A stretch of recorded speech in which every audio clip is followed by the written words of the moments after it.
তো বন্ধুরা এখন চলে এসেছি বাড়িতে সেলাইয়ের কাজ থেকে। আর তোমার দাদাভাই সাইকেলে করে নিয়ে এসছে আমাকে বাজার থেকে। আমার খুব ভালো লাগছে, মায়ের সাথে নিয়ে আসে।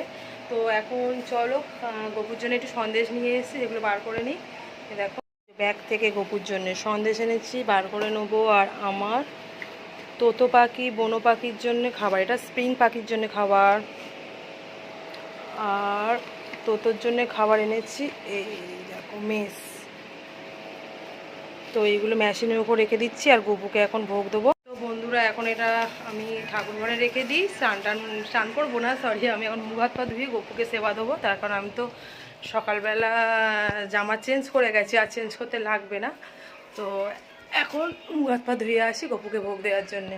ঘরে চলে এসেছি আর এই দেখো আমার ঠাকুর ঘরের জন্যে জল থালা মেজে রেডি করা থাকে, এই দেখো। আর এই দেখো দুটো সন্দেশ নিয়ে এসেছি দুপুরবেলার জন্যে। আমি দেখিনি কি সন্দেশ দিচ্ছে, এই যে দুটো থালায় আমি দিয়ে দেব। গোবিন্দভোগ চালে চিড়ে দিয়েছি আর দেব একটু মধু,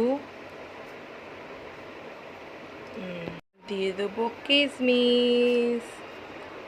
আর তারপরে এই যে বাটিতে তুলসী পাতা রাখা আছে, দিয়ে দেবো একটু।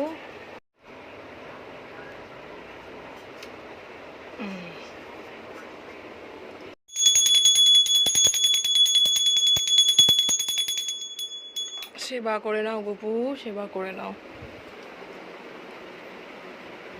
তো আমি তো গপুকে সেবা দিয়ে দিয়েছি, আর পাখা এখন বন্ধ করবো না, তখন সবে সেবা দিয়েছি।